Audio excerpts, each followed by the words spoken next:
గురు పూజోత్సవ వేడుకల్లో తెలంగాణ రాష్ట్ర ముఖ్యమంత్రి రేవంత్ రెడ్డి ఆసక్తికర వ్యాఖ్యలు చేశారు.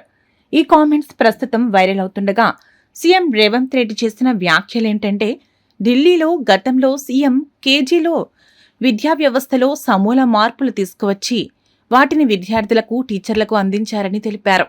మీరు కూడా మంచిగా పనిచేస్తే సీఎం గారు రెండవసారి, మూడోసారి కావాలని స్వార్థం ఉందని చెప్పారు.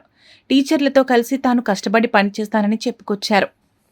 కేజ్రీవాల్ ఢిల్లీలో రెండోసారి, మూడోసారి ఎందుకు ముఖ్యమంత్రి అయ్యిండు? మొదటిసారి ఒక పరిస్థితిలో అయ్యిండు. రెండోసారి, మూడోసారి వారు ముఖ్యమంత్రి కావడానికి ప్రధానమైన కారణం ఆయన విద్యలో తీసుకొచ్చిన సమూలమైన మార్పులు.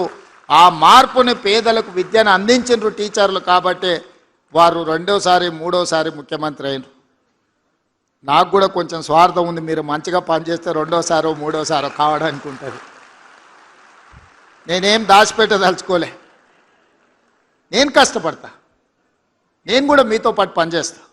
నేనేం పని చేయను, నేను ఫామ్ హౌస్లో వండుకుంటా, మిమ్మల్ని కష్టం చేయమని నేను చెప్తలేను.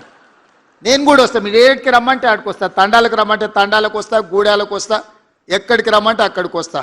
నేను కూడా ఎక్కడి నుంచి వచ్చినా, నల్లమల్ల అడవుల నుంచే వచ్చిన, గ్రామీణ ప్రాంతం నుంచి వచ్చిన. 6 నెలలకు ఒకసారైనా మా ఊరికి పోయి ఓ రోజు ఉండి వస్తాయి. ఎందుకంటే జూబ్లీహిల్స్ వచ్చిన కాబట్టి అది మర్చిపోద్దు. అక్కడికి పోతే మనం ఎక్కడొచ్చినామో మన మూలాలు మనకు గుర్తుంటాయి.